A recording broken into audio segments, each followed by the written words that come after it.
A very good morning to everyone. Once again, I am here with another editorial, and this editorial is based on a burning topic. If you are going through the news channels and newspapers, you must have come across this news that India and China is facing clash nowadays, and there is nothing normal at LSE. And in this very topic, we shall try to find out the reason for this, and at the same time, we shall try to make understand the role of the government of India regarding this very clash or issue. So, first of all, let me tell you that when we talk about India and China, both the countries are very much populous. दोनों की जनसंख्या बहुत ही ज़्यादा है. अगर आंकड़ों के नज़र से देखें तो चाइना वर्ल्ड का सबसे ज़्यादा पॉपुलेशन रखने वाला कंट्री है. वहीं इंडिया जो है सेकेंड लार्जेस्ट पॉपुलस कंट्री है. लेकिन मौजूदा समय में अगर हम लोग बात करें तो अगर भारत की जनगणना होती है तो हो सकता है कि चाइना से इसकी जनसंख्या ज़्यादा हो जाए। बट हमारे साथ दिक्कत ये है कि हमारी जनसंख्या बढ़ती जा रही है, बट हमारे पास जो लैंड है, जो हमारा एरिया है, वो चाइना के कंपैरिजन में बहुत ही कम है।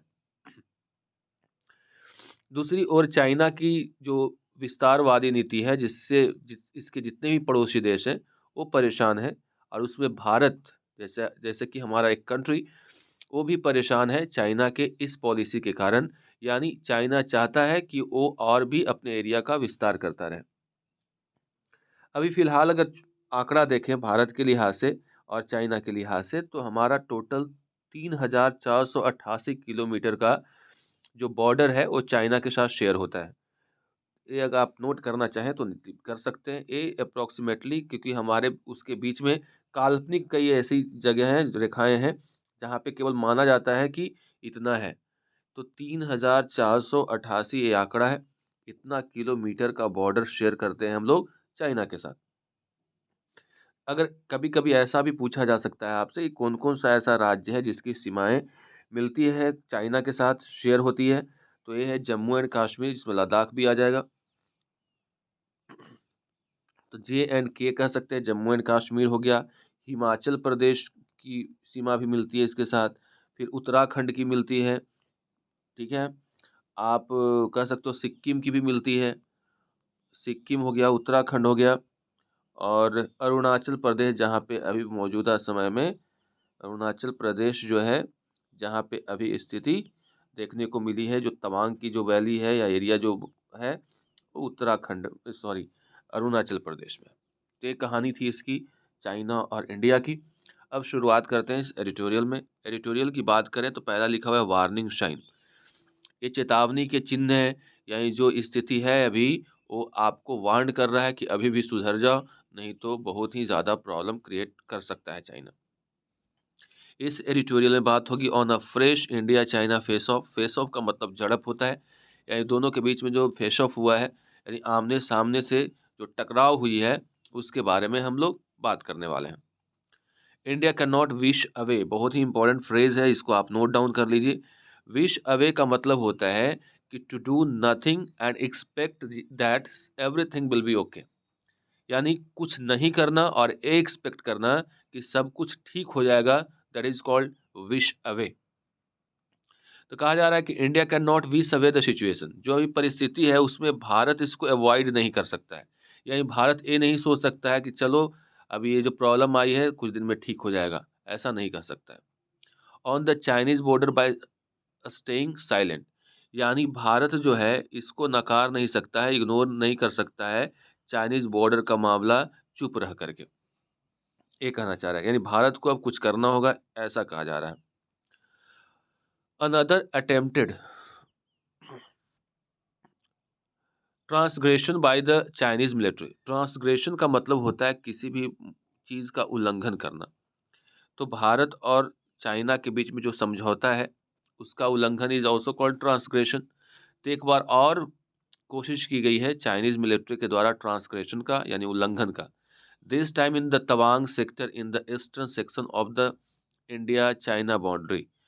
इस बार तवांग सेक्टर में हुआ है, जो कि ईस्टर्न सेक्टर है किसका, इंडिया और चाइना के बॉर्डर बाउंड्री का। ये जो फिलहाल जो एग्रेशन हुआ, या कह सकते हो ट्रांसग्रेशन हुआ, has served a reminder of the precarious state of affair. और ये जो घटना घटी है, एक बार और अटेम्प्ट किया गया है चाइनीज मिलिट्री के द्वारा तवांग सेक्टर में एंटर करने का। तो ये जो है एक रिमाइंडर आपको देता है कि जो सिचुएशन है, जो स्टेट है, स्टेट मतलब अवस्था है, वो प्रिकेरियस है। प्रिकेरियस का मतलब होता है खतरनाक होना, डेंजरस होना, अहितकर होना, अलाभकारी होना। Along the line of along the actual control जो हो गया, लाइन ऑफ एक्चुअल कंट्रोल, इन जगहों पे जो स्थिति है वो काफ़ी खतरनाक है, प्रिकेरियस है, ये कहना चाह रहा है। यानी जो मौजूदा स्थिति है, जो एक बार फिर से ट्रांसग्रेशन का प्रयास किया गया चाइनीज़ मिलिट्री के द्वारा, ये बताता है कि अभी जो सिचुएशन है एलएसी के आसपास, वो बहुत ही प्रिकेरियस स्टेट में है, बहुत ही खतरनाक स्टेट में है। A crisis which began in अप्रैल 2020। आपको पता है गलवान की घटना जो घटी थी, वो घटी थी 2020 में अप्रैल के महीने में, जब पूरा विश्व जो परेशान था पैंडेमिक से। वहीं चाइना की कोशिश थी कि इस पैंडेमिक का फ़ायदा उठा करके भारत के जो एरिया है उसमें दाखिल हो जाया जाए। तो ये जो क्राइसिस भी शुरुआत हुई थी, वो कब हुई थी? अप्रैल 2020 में। आज है 22 विद पीएलए। पीएलए का मतलब होता है पीपल्स लिबरेशन आर्मी। ये चाइनीज़ पुलिस को कहा जाता है वहाँ। ये चाइना की जो आर्मी है वहाँ कहा जाता है पीपल्स लिबरेशन आर्मी। उसके द्वारा ट्रांसग्रेशन किया गया था लद्दाख के सेक्टर में, याद होगा आपको, जो गलवान वैली कहा जाता है, in the western sector of boundary. इस बार ईस्टर्न सेक्टर में किया है, तवांग में। उस टाइम 2020 की बात है, अप्रैल के महीने की। उस समय पीएलए के द्वारा जो ट्रांसग्रेशन हुआ था वो लद्दाख सेक्टर में हुआ था, और ये वेस्टर्न सेक्टर है बाउंड्री का। Has now appear to have widen to Arunachal Pradesh. अब वहाँ से हो करके अब ये जो ऐसा प्रतीत हो रहा है कि वो वाइडन हो गया। वाइडन का मतलब क्या होता है? और विस्तारित हो जाना, बढ़ जाना, और बढ़ करके कहाँ तक पहुँच गया है? अरुणाचल प्रदेश तक ये मामला पहुँच गया है। डिफेंस मिनिस्टर, इनका नाम आपको ज़रूर याद रखना चाहिए, इनका नाम है Rajnath Singh, said in parliament that the Indian army had forced the PLA to return to its posts। Rajnath Singh अपने बयान में जो पार्लियामेंट में उन्होंने दिया है, कल की बात है, परसों 13 की बात है, उन्होंने एक बयान ये दिया है कि भारत की जो आर्मी है उसने फोर्स कर दिया, मजबूर कर दिया है पीएलए को, यानी पीपल्स लिबरेशन आर्मी, यानी जो चाइनीज की आर्मी है, कि अपने ओरिजिनल पोस्ट पे वो लौट जाए। The minister comments on December 13। ये मिनिस्टर का जो कमेंट आया, यानी इस पे जो उनकी टिप्पणी आई, वो कब आई? दिसंबर 13 को, आफ्टर 4 डेज, 4 दिनों के बाद, जब ये इंसिडेंट घटित हुआ। यानी ये घटना है 9 तारीख की, और इनके द्वारा जो बयान दिया गया है पार्लियामेंट में वो है 13 दिसंबर को, जो कि 4 दिन हो गए इस घटना के घटने के, उसके बाद ऐसा हुआ। Details of which were first reported by the Hindu on December 12। और इसका डिटेल जो था तवांग का, वो पूरे ये द हिंदू न्यूज़पेपर के द्वारा रिपोर्ट किया गया था दिसंबर 12 को, यानी 12 दिसंबर को। घटना 9 की है, रिपोर्ट किया 12 को, 13 को यहाँ पे भारत के जो रक्षा मंत्री हैं उन्होंने बयान दिया था parliament. An army statement confirm the clash. Army के स्टेटमेंट से पता चला था कि 9 तारीख को एक क्लैश हुआ था। द अपोजिशन, यानी जो विरोधी पार्टियां हैं, कांग्रेस से लेकर के तमाम जो विरोधी पार्टियां हैं, which has criticised the Narendra Modi government's continuing reticence on the China border issue. अब जो विपक्षी पार्टियां हैं उनको तो मसाला मिल गया, उन्होंने क्रिटिसाइज़ किया है, आलोचना की है मोदी की सरकार की, जो है गवर्नमेंट है उसकी, जिसमें कहा गया कि जो ये सरकार है वो कंटिन्यू टू बी रेटिसेंट, का मतलब होता है रिजर्व होना, यानी किसी भी मामले में किसी के साथ साझा नहीं करना, सब कुछ लगना कि सोचना कि हम लोग कर लेंगे। तो रेटिसेंट का मतलब होता है रिजर्व होना, यानी खुल करके उस पे बातें नहीं करना। तो जो विपक्षी पार्टियां हैं वो आरोप लगा रही हैं नरेंद्र मोदी गवर्नमेंट पे कि ऐसे मुद्दे पर जो कि चाइना के बॉर्डर के इशू से रिलेटेड है, उस मुद्दे पे जो सरकार है वो रेटिसेंट है, रिजर्व्ड है, ओपन नहीं हो रही है, और stage a walkout after being denied a discussion. और उसने क्या किया कि पार्लियामेंट से वॉकआउट किया जब उनकी बात थी कि डिस्कशन इस मुद्दे पे हो, और सरकार मानने से इनकार कर दी, तो ऐसे में वे लोग वॉकआउट कर गए, यानी अपोजिशन की बात हो रही है। यानी अपोजिशन पार्टियां चाह रही कि इस मामले में सामूहिक तौर पे डिस्कशन हो, लेकिन सरकार इस मामले में डिस्कशन करना नहीं चाहती है, वो रिजर्व रहना चाहती है, और इसके वजह से जो विपक्षी पार्टियां हैं वॉकआउट कर गए। एज ट्रबल्स नाउ फ्लेयर इन अरुणाचल प्रदेश, ये जो प्रॉब्लम वाली जो आग है, फ्लेयर का मतलब होता है किसी चीज का अचानक से भभकना, यानी कह सकते हो तेजी से बढ़ना। तो ये जो अभी आग का लपेटा कह सकते हो एक तरह से, जो कि ट्रबल रूपी है, वो अरुणाचल प्रदेश तक पहुंच गया है। The situation in Ladakh still remains unsolved.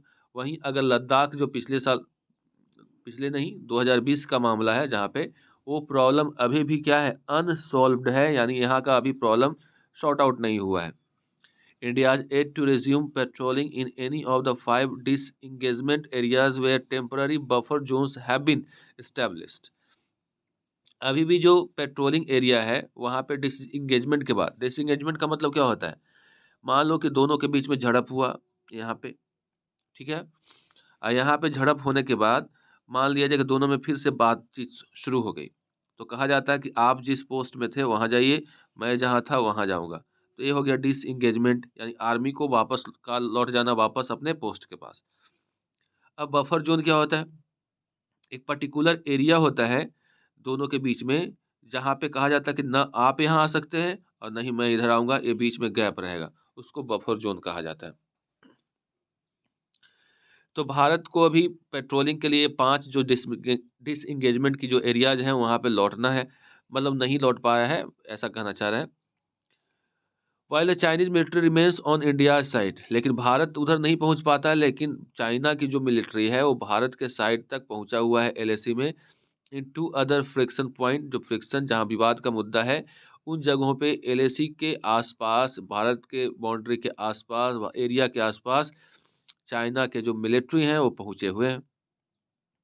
In Depsang and Demchok, ये जगह कौन सा है, डेमसांग एंड डेमचौक का जो इलाका है, एरिया है, सेक्टर है, वहाँ पे पहुँचे हुए हैं। What is clear is that, जो बात स्पष्ट है कि the Chinese military has decided for reasons still unexplained to unilaterally change how both sides manage what were previously mutually recognized disputed areas. कहा जा रहा है कि जो चाइना की आर्मी है वो इस बात से स्पष्ट है, लेकिन ये बात अभी भी क्लियर नहीं है, लेकिन ऐसा लग रहा है कि जो चाइना की जो आर्मी है, यहाँ से देखिएगा, what is clear is that, जो स्पष्ट है, the Chinese military has decided, China की जो मिलिट्री है उसने डिसाइड किया है कि, क्या डिसाइड किया है, कि जो प्रॉब्लम है उसको यूनिलैटरली, यानी एक पक्षीय होकर के, दूसरा पक्ष को सुनना ही नहीं चाह रहा है। हालांकि अभी कारण अभी अनएक्सप्लेन्ड है, अब रीजन नहीं पता कि क्यों ऐसा है, लेकिन यूनिलैटरली जो है वो चेंज लाना चाहता है। जो प्रॉब्लम दोनों के तरफ से, बोथ साइड के तरफ से मैनेज होना चाहिए था, जो कि पहले जो बातचीत से इसको रिकॉग्नाइज किया गया था डिस्प्यूटेड एरिया, यानी जो पहले जो बातचीत हुई थी जिसमें पता ये हुआ था, फैसला ये हुआ था कि ये जो एरिया है वो डिस्प्यूटेड है, लेकिन अब जो चाइना की पॉलिसी है वो यूनिलैटरली इस पे अपना कब्जा जमाना चाहता है और इस पे फैसला चाहता है। आगे देखते हैं।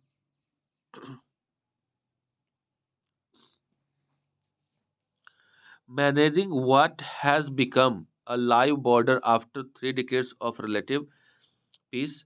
अब जो है 3 सालों के, 3 दशकों के बाद फिर से एक बार जो ये जगह है, जो बॉर्डर एरिया है वो लाइव हो चुका है, यानी एक लाइव वायर हो चुका है। And crafting a modus vivendi with China in this new situation has now emerged as a pressing challenge for New Delhi. पहले जो वर्ड है आप इसको समझ लीजिए। मॉडस विवेंडी का मतलब होता है कि जो पुराने समझौता हुए उसके अनुरूप कार्य करना। तो कह रहा कि एक पुराने तरीके से जो समझौता हुई है जिसके साथ चाइना के साथ हम लोग हैं, लेकिन आज के सिचुएशन में एक तरह से एक चैलेंज हो गया है न्यू दिल्ली के लिए कि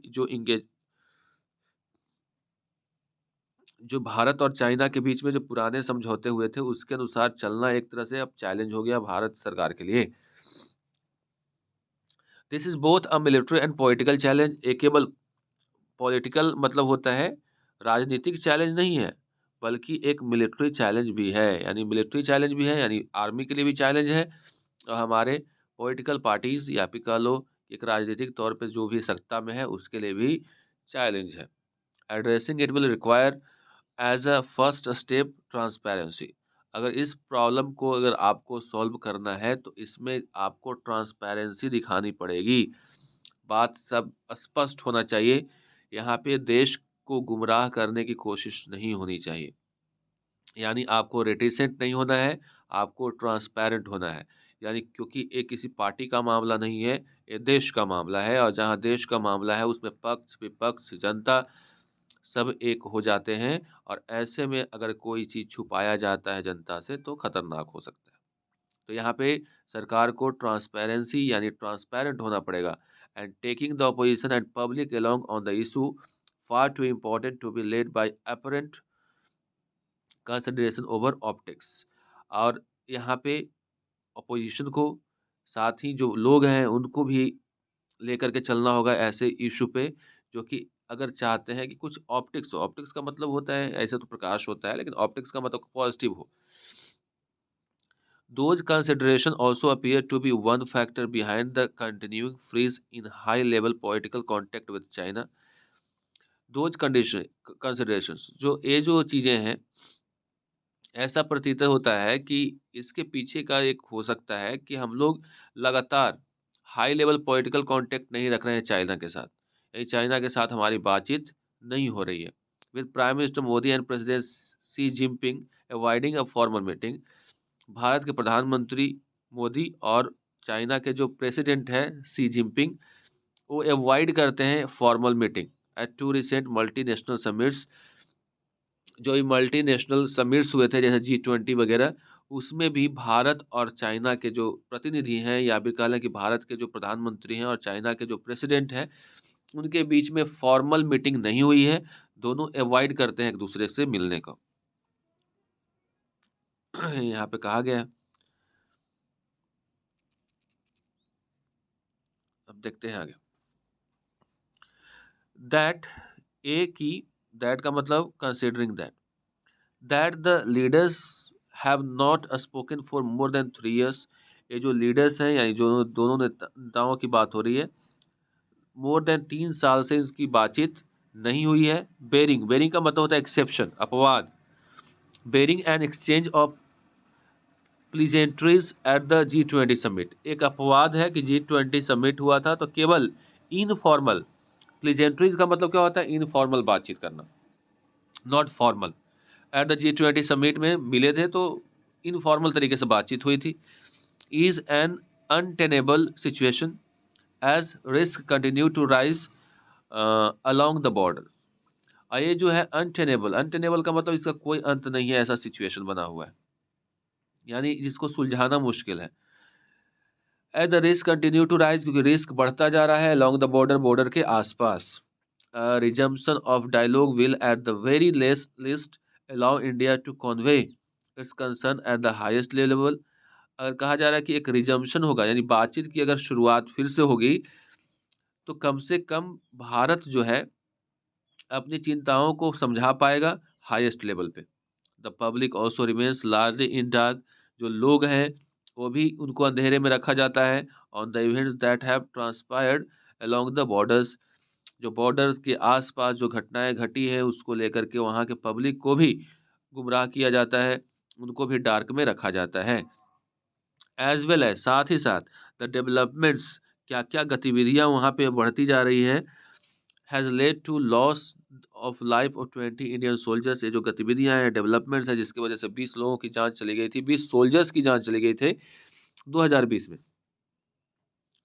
आगे देखते हैं। If the government's apparent hope, apparent मतलब स्पष्ट इरादा अगर ये है, was to remain a silence, maintain a silence until the crisis resolved in due course, the latest clash has served a warning sign that it is nowhere near ending। कह रहा है कि अगर सरकार का इरादा ये था कि ये साइलेंस के साथ, ये जो है साइलेंस मेंटेन करने का, यानी इस मामले में चुप्पी साधने का, जब तक ये क्राइसिस रिज़ॉल्व ना हो जाए, तब तक तो ये नया जो क्लैश हुआ है, नया जो झड़प हुई है, ये बताता है कि अब आपके लिए वार्निंग साइन है और अब ऐसा साइन जो कि कभी खत्म होने वाला नहीं है, इसलिए अब आपको कोई फ़र्म एक्शन लेने की ज़रूरत है, केवल चुप्पी साध करके बैठने से कुछ नहीं होगा। That's all for today, see you in the next video.